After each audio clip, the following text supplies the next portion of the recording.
บ้านซ่อมทำลายบ้านทำลายแล้วเป็นบ้านเกิดของพ่อค่อยถือว่าเพิ่นมีวงดนตรีนะพี่น้องอาจารย์เสาได้เพิ่นมีวงดนตรีถือว่าอยากออกการออกงานไปเสพงานเลี้ยงงานดองสบายดีพี่น้องสบายดีมื้อนี้โอกาสดีเนาะว่างเวียกว่างงานก็เลยสิได้แวะไปเยี่ยมยามอาจารย์เสาจักหน่อยเนาะอยู่บ้านขบุญตอนนี้เดินทางหากะออกจากบ้านทะคอนี่แหละบ้านเกิดเมืองนอนตอนนี้หากะฮอดบ้านซ่อนทำลายนี่ไปบ้านซ้อมเนาะมื้อนี้สิไปเฮ็ดเพลงเฮ็ดดนตรีนำอาจารย์เสาพอได้มีเพลงให้พี่น้องได้ฟังเล็กๆน้อย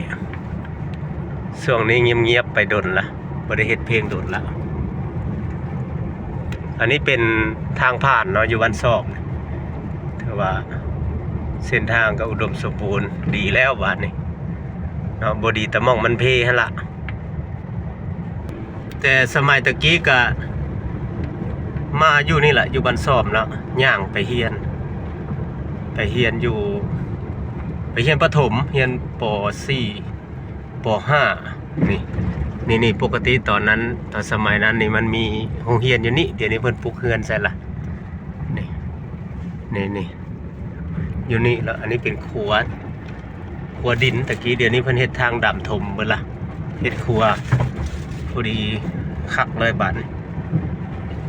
หลังจากมันซ่อมก็ก้าวสู่บ้านทำลายนี่บ้านทำลาย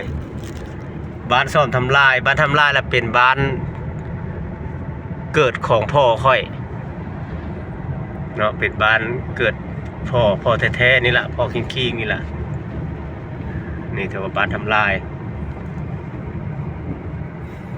มาหลังจากเรียนจบป .4 ป .5 จากบ้านซ่อมแล้วก็มาต่อโรงเรียนอยู่บ้านทำลายอันนี้ก็เป็นเฮือนท่านหมออ้นอันนี้ก็ได้นี่มาต่ออยู่นี่แหละอยู่โรงเรียนบ้านทำลายนี่แหละนี่ตะกี้มันบ่ได้เจริญป่านนี้ได้ขี่รถทีบมาขี่รถแพนเทอร์รถโปโซตอนน่ะว่างนะสมัยนั้นคน2 สมัยละค่อยนี่ก็ได้แถวนี้ทางก็ไปยากเป็นทางเกียรทางล้อเดี๋ยวนี้โอ้ยอุดมสมบูรณ์เส้นทางน้ำไหลไฟสว่างหนทางงามแล้วพี่น้องเอ๋ยถือว่าพี่น้องทางอยู่ต่างประเทศทางอันต่างแดนอยากมาเที่ยวมาเบิ่งมาเห็นมาชมกันนี่แหละบ้านซ่อมทำลายแต่เก่าแต่หลังแต่เดี๋ยวนี้เป็นใบหน้าใหม่เปลี่ยนไปเบิ่งล่ะเจริญเบิ่งล่ะหลังจากเฮาฮอดบ้านทำลายแล้วบ้านนี้ก้าวเข้าสู่เป็นบ้านที่3บ้านนี้เป็นบ้านกกตองเนาะเป็นบ้านกกตองนี่อันนี้วัดหางบ้านกกตองนี่มองนี่วัดหางตะกี้นี่มองเป็นตังปั๊มน้ำมันนี่เนี่ยเป็นคือในเมืองเบิ่งล่ะบ้านเฮาก็ได้นี่ป้ายนี่บ้านกกตองเนาะบ้านกกตองบ้านซ่อนทำลายถือว่าตะกี้มาเฮียนอยู่พี่เนาะหลังจากเฮียนอยู่บ้านซ่อมแล้วก็มาเฮียนอยู่กกตองก่อนนะเฮียนอยู่กกตองแล้วจังไปทำลายเนาะสมัยนั้นก็พาเอาติ๊บข้าวน้อยยัดใส่กระเป๋าแล้วก็เรียกว่าคล้องใส่คอย่างแล้วเหยียบขี้ตมตูมตามในสมัยนะเนาะนี่ตะกี้ก็มาเฮียนอยู่นี่แหละอยู่แถวกกตองนะเดี๋ยวนี้อุดมสมบูรณ์แล้วเส้นทางงามบ้านเมืองเจริญรุ่งเรืองศรีวิไลล่ะ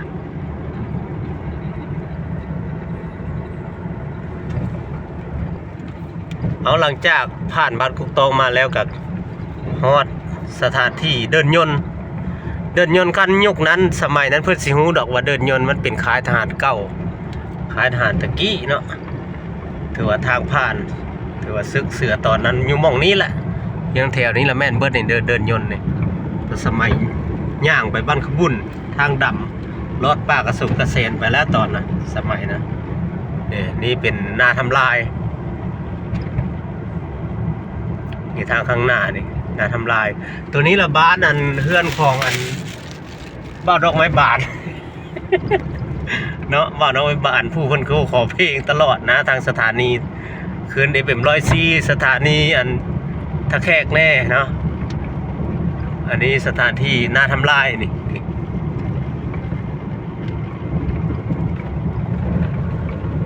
วันนี้ขับรถไปเยี่ยมยามจันทร์เสาก็เลยรีวิวให้พี่น้องได้เบิ่งได้ชมว่าสถานที่บ้านเมืองเฮามันเจริญส่ำใดแล้วถือว่าเจริญหลายเติบพี่น้องเนาะเจริญหลายเติบถือว่าบ้านเฮาเมืองเฮาก็เปลี่ยนแปลงไปตามยุคตามสมัยมันเนาะโอเคพอกันเนาะจักหน่อยพอกันอยู่เพื่อนจัดเสาเนาะไปนั่งลิ้นน้ำเพื่อนอันตัวนี้แสดงว่าอันรีวิวเนาะรีวิวให้พี่น้องได้เบิ่งได้ชมทางตะกี้ทางแต่สมัยสงครามพุ่นละสมัยรถแก้ไม้เนาะระหว่างคำบุญหาบันซ่อมทำลายแต่เดี๋ยวมันเป็นทางดำหมดแล้วนี่แถวแคมทางก็มีแต่เป็นสวนเนาะ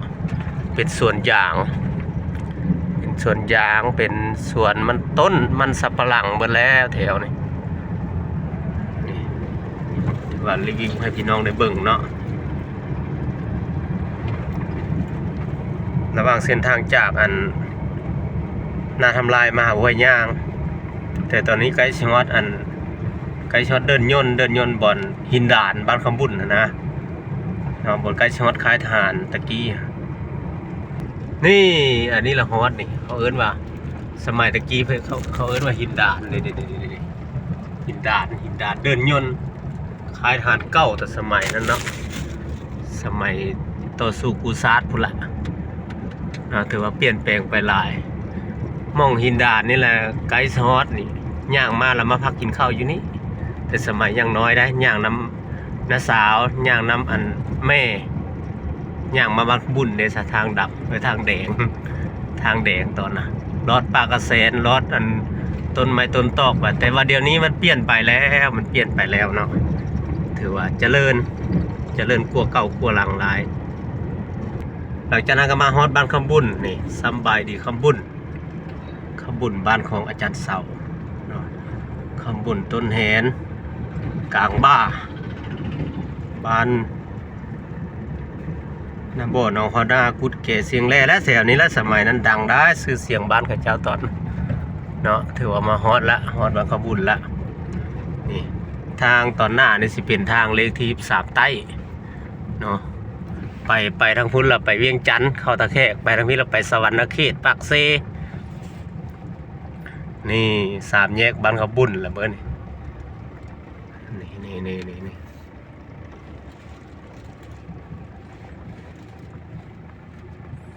ฮอนแล้ว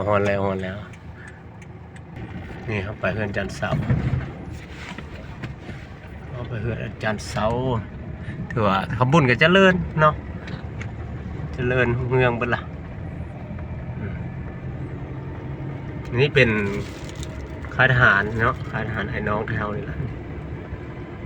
ของทัพประชาชนลาวนี่ถือว่าอยู่มาแต่ใดแต่เดิมแต่ก่อนพุ่นละ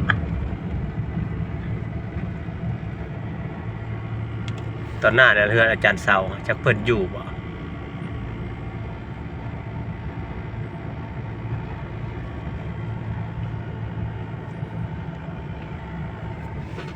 เดี๋ยวว่าอยู่ก็ได้เข้าไปเลยเพราะว่าได้นัดเพิ่นละแต่ว่าย่านเพิ่นไปอันตีใกล้บ่หรือไปทางไหนเนาะจันทร์เสาร์นี่ลงไปเลยถือว่าเพิ่นมีวงดนตรีได้พี่น้องเอ้ยจันทร์เสาร์ได้เพิ่นมีวงดนตรีถือว่าอยากออกการออกงานไปเสพงานเลี้ยงงานดองสบายเนาะสบายเพิ่นมีดนตรีรถฮุนไดเฮือนเพิ่นนี่ละเฮือนจันทร์เสาร์นี่ฮอดเป็นที่เรียบร้อยลงไปเบิ่งก้อนบาทนี่จันทร์เสาร์อยู่เฮือนบ่เบิ่งบ่อยู่พี่น้องเฮือนตลดถ้าบ่ทันได้มาแต่เบิ่งเนาะเห็นแต่เฮือนเป้าผมที่ไปอยู่เฮือนนั่งท่าจังหน่อยเสาอยู่พี่เฮ็ดดนตรีอยู่พี่บาดนี้เนาะถือว่ามื้อนี้มาพอราพอตาเพิ่นล่ะฮอดล่ะเฮ็ดดนตรีอยู่นี้อันนี้โอเคพี่น้องทำงานก่อนขอปิดวิดีโอเท่านี้ก่อนเด้อบ๊ายบาย